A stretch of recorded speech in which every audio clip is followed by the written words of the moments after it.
Welcome to CTV News Your Canada. It's Wednesday, October 8th. We'll bring you profiles of fascinating Canadians and stories about your community. Thanks for watching. I should not expect full symmetry. In August, Jessica Smarndonke was diagnosed with breast cancer. Originally, I was like, oh, whatever, my mom had already had breast cancer 6 years ago with the same exact hospital, same process. I was like, meh. She thought she had everything down pat and didn't need any emotional help. Then the fears, the questions began creeping in. She was introduced to a made-in-Kitchener AI chatbot called Ask Ellen, inspired by Ellen Winters. It's wedded with my lived experience as a breast cancer survivor. So when someone talks to Ask Ellen, they're essentially talking to me. It added that extra layer of the empathy and the compassion. Winters co-created the chatbot after feeling isolated following her own breast cancer diagnosis.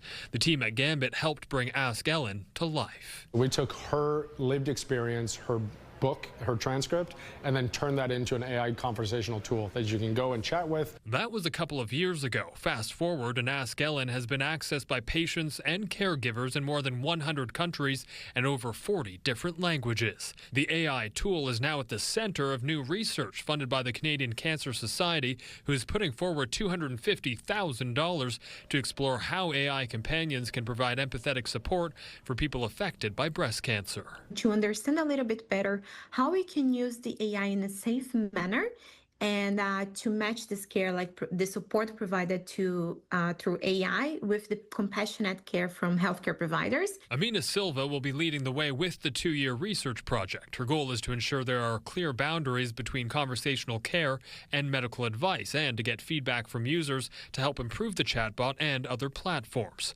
That's something its creators are excited about. We're going to get to prove empirically that we actually materially benefit people's lives. And I think probably the greatest compliment I've gotten is that Ask Ellen has a soul. A 24/7 companion providing comfort to anyone affected by cancer during the most uncomfortable times. Spencer Turcotte, CTV News, Kitchener.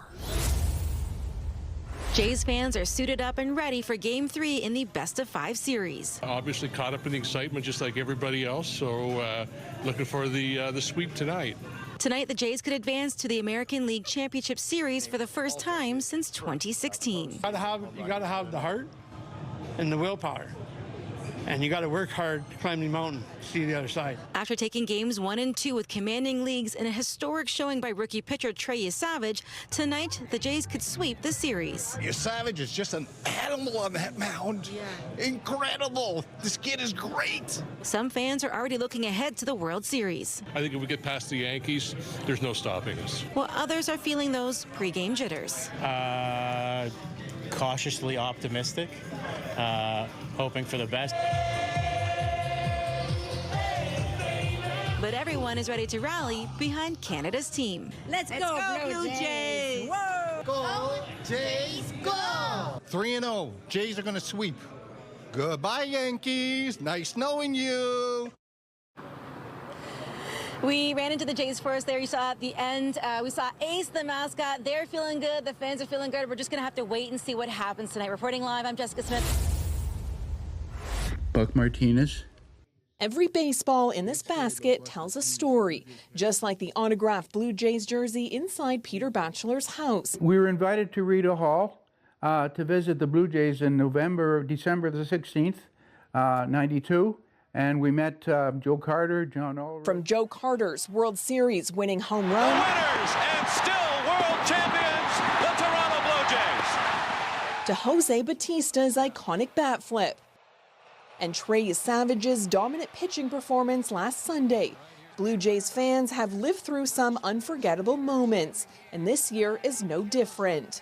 It's the only team in Canada, and I would argue everyone's getting on the bandwagon. It's a way to bring the country together in a very positive situation. Two-run homer. With the series heating up, all eyes are on the Blue Jays as they look to keep their momentum alive and move one step closer to the American League Championship Series. I think they'll win the series in general, but tonight could be a 50-50 first game in New York. The team's success is doing more than filling stadiums and sports bars. It's reigniting a love for the game itself. And local teams like the Ottawa Titans are feeling that energy too. The more people that get exposed to the sport of baseball and how great it is, I think the more people that will want to play it. If the Jays beat the Yankees, they're off to the final Sunday. And fans like Peter say the recipe for success is simple. We'll see where we go, one game at a time. Caitlin Wilson, CTV News.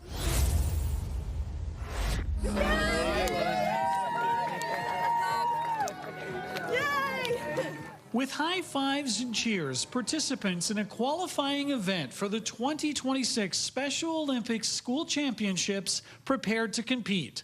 These soccer players from multiple area schools are vying to take part in the Ontario-wide event. It will be held May 26th to 28th at Western Alumni Stadium. It's our pinnacle event for high school age students across the province, individuals with and without intellectual disabilities competing on the same team under the Special Olympics Ontario banner. There was a lot of energy amongst the participants. What makes this fun? Soccer ball. Does it make you laugh? Does it make you smile? Yeah. I see that smile. This makes you smile this day, doesn't it? Yeah, it's good to be around friends, isn't it? Yeah. The games will be sponsored by multiple local businesses. London Police will serve as organizers. Athletes with and without intellectual disabilities will compete together, feeling safe, feeling supported, and feeling celebrated. Okay, Ben, you're going in for call-in for a minute. Past competitors serve as an inspiration. Yes, I'd like to show you my medals.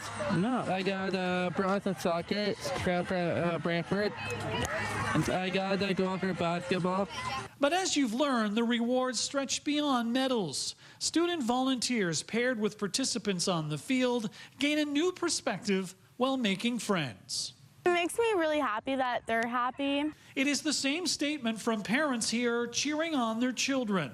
Phil Coughlin of St. Mary's has watched his daughter Talia participate for several years. It's a huge sense of pride to see her out playing fun and being successful when she makes a pass or scores a goal. Because after all, every participant likes to contribute, compete, and have a chance to win. It's inclusivity and it's great for the kids. It really provides a boost to their self-esteem and self-confidence, a sense of belonging and in a team atmosphere, and they all have fun while they're doing it. It's great to see. In Dorchester, Sean Irvin, CTV News.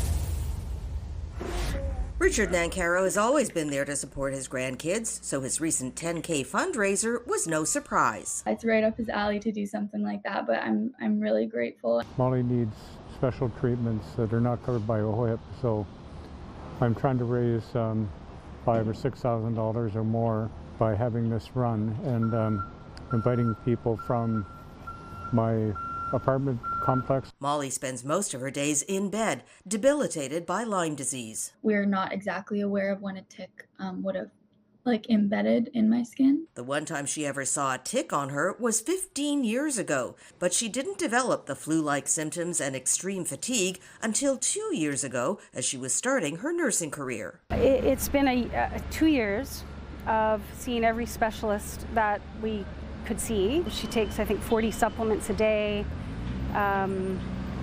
She's had to do injections, IV therapies, lots of different medical appointments. Mom Karen Nancaro says IV infusions have been the most helpful. And the treatment can cost up to $500,000 outside of Canada. So we're doing whatever we can here. None of that is covered by OHIP. Molly says Canadians often hear about acute Lyme disease, the bullseye rash, and getting treatment within 3 days of a tick bite. Chronic or late-stage Lyme diseases, and it's basically a completely different disease. It can't be treated with just the 2 weeks of antibiotics. It's a lot more of an intense treatment. As for her nursing career, I do hope to get back to it, and I hope that I don't know, my understanding of being kind of on the other side of it and being a patient can make me a better nurse. Recovery is slow, but Molly has her family by her side, with Richard planning more runs in the future. Pauline Chan, CTV News. Soccer drills, smiling faces, and young athletes learning the game from those they look up to. I can improve my skills by watching what they do. I'm excited to meet a professional team. I really think it's cool.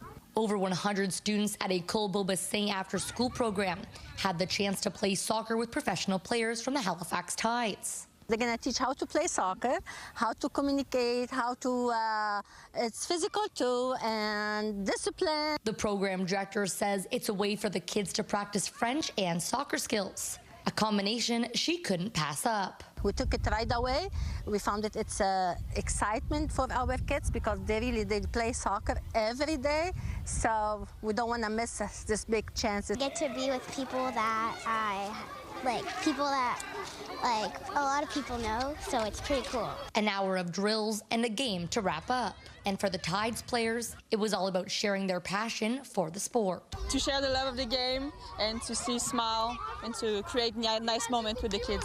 For many students, the focus was soccer. I hope we're going to score some good goals, getting goals, and running. Playing with the Tides, of course, yeah, and hope scoring good goals. I like the feeling when there's like water and sweat dripping down your back. It's my favorite sport, and I'm just really excited to play soccer. All part of making memories they won't soon forget. As a first professional league in Canada, I think we do have a role to shine that platform and to give hope to the young generations. So if we can do that to the little girls, especially who didn't really have that opportunity before, then it's like that's mission accomplished for us. That's pretty exciting because they're a real team. That could be me one day. That could be one of us going to a school and playing. The players will be running more school sessions just like this one in the coming weeks, hoping to draw the next generation of players to the game. Emma Convey, CTV News, Halifax. For anybody that knows my story of, being hammered in the NHL for, I don't know, over 10 years. A lot has changed for former NHLer Brantt Myhres since his days in the National Hockey League. Ding, ding, ding. George Larocque and Brantt Myhres. Down you go, and oh, baby. A career plagued by drug and alcohol abuse. I got suspended for life for substance abuse in 2006, and I cleaned my life back up, and I got sober in 2008. Now, the only beer he cracks open are the non-alcoholic variety. His favorite, Unhammered, is one he partnered with Alley Cat Brewing to create. It's a huge growing market right now.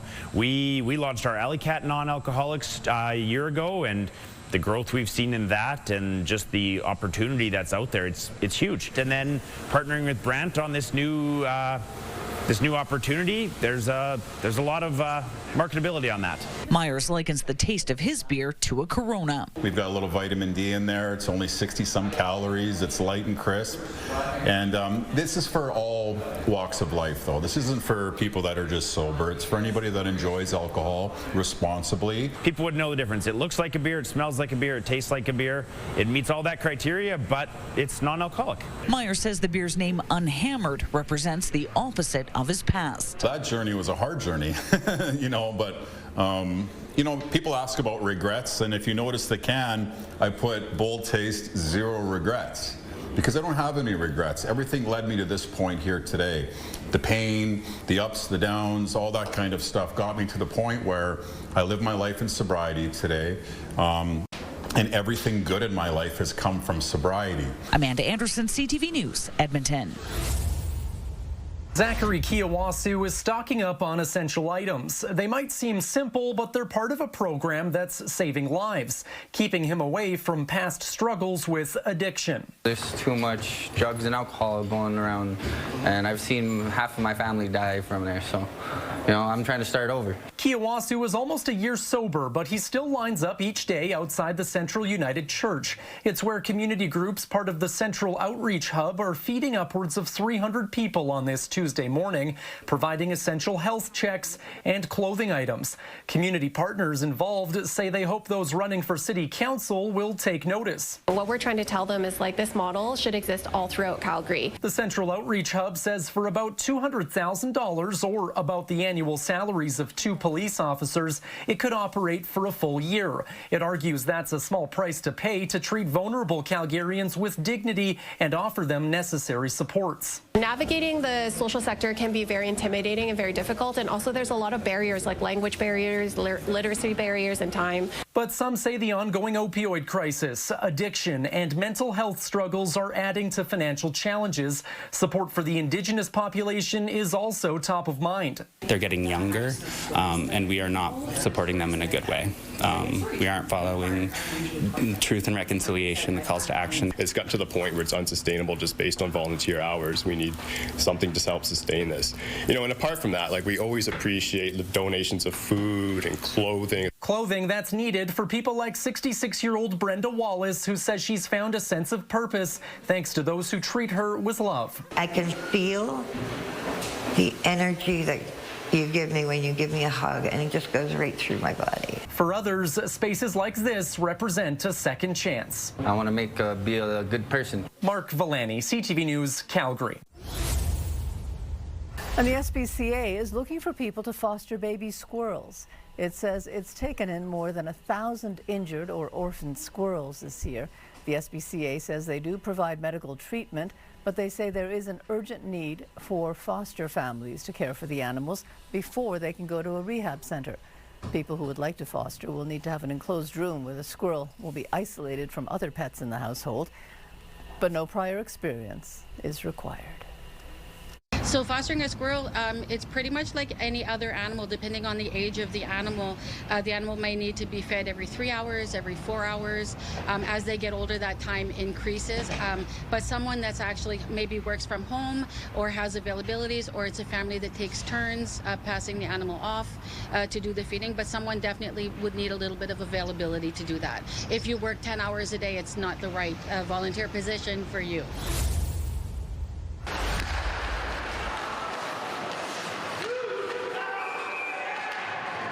Young hockey players from the Northern Ontario Junior Hockey League faced off at the NOJHL Showcase with hopes of scoring more than just a goal. Today's showcase and tomorrow's showcase is for the players to play in front of scouts and schools, to show off, their abilities to get scholarships and to move up to the OHL and see how good they are against their fellow competitors. This year, over 40 scouts from universities, colleges, and even the NHL were there watching the future talent. You're always looking for those guys that are potential draft picks that have schools or are going to be in the OHL down the road. So it's scouting is not like a one-time thing. It's an ongoing process. These teams are used to playing each other. However, this showcase adds another level of competitiveness. The kids come here knowing that there's schools, there's people like myself, there's OHL scouts, so the games are always competitive.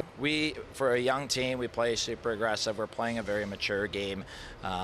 Really recognize that our players have the right attitude and they want to be here, and they are hockey players, and they are going to be phenomenal at the next level one day. For first-year players and returning players, their goal is to remain a good team player and not let the stress of an event like this get into their game plans. I'm just trying to play my game while I'm here, see if I can be creative, hold on, try to make some plays, and just be a good team player while I'm here. It's awesome. I mean, it's my 5th year at junior, so I've had an experience like this, but it's great for the young guys who haven't had a chance to show themselves, and even some of the older guys who are looking to continue their hockey career. It's a great place to do so. Teams from around the north have 2 games to show their potential. Every shot and every save earns favors with the scouts and their future in Canada's sport. Madison Merrier, CTV News, Sudbury.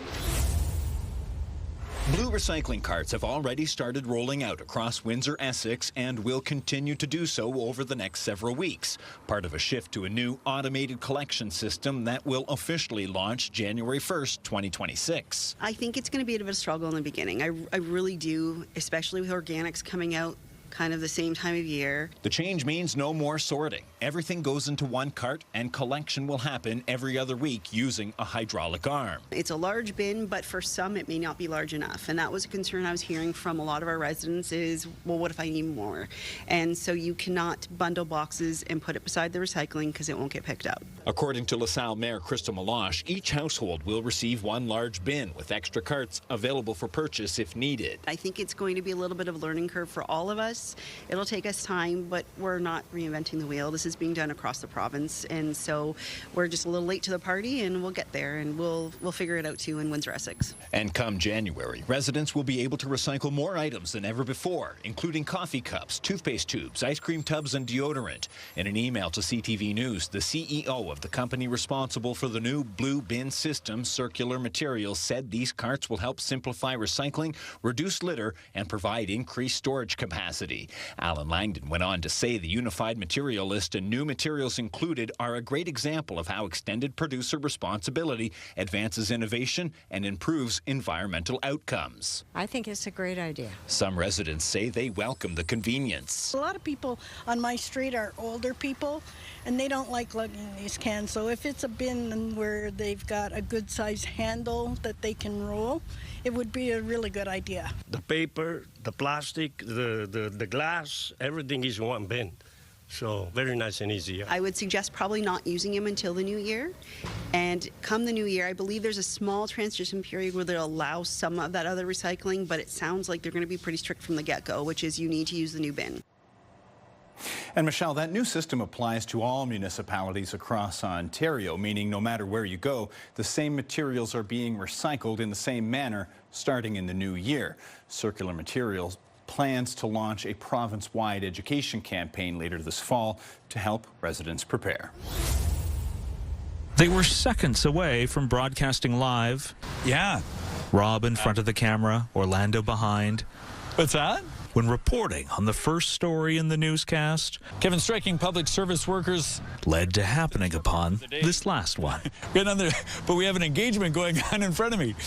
But Ella Van Enter didn't know that yet. She just thought she was visiting Victoria to show her boyfriend, Alex Benton, the BC Parliament buildings, one of her favorite places growing up. And all of my best memories are here.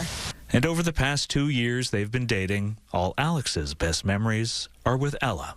So he enlisted her sister and aunt to help with a surprise proposal here. When she met him, it was like instant. He hasn't even ever seen her disability. Ella has cerebral palsy. And while Alex fell in love with her sitting in a wheelchair, he recalled her saying she'd never want to get engaged in one. So he secretly arranged for Ella to be able to sit in a clear chair for his proposal, framed by flowers. Took me completely by surprise. I was not expecting this at all. Well, Rob and Orlando weren't expecting it either. Orlando, 10 seconds there, everybody. But they do know a thing or two about covering breaking news. That's pretty awesome. That's pretty awesome. So they juggled between broadcasting opposing political sides saying no. What's that? And capturing an exuberant Ella saying yes. She said yes. The whole thing is so surreal. Like, I actually can't even believe this is happening right now. I feel amazing. Yeah, I'm so happy that she's happy and that she was surprised. That was a big goal of mine. While the goal of journalists is to ask the 5 W's, who, what, when, where, the most important part of this story is how these fiancés answered why. I mean, I love you. That's pretty much all that needs to be said, I think. Congrats. Adam Sawatsky, CTV News, Victoria.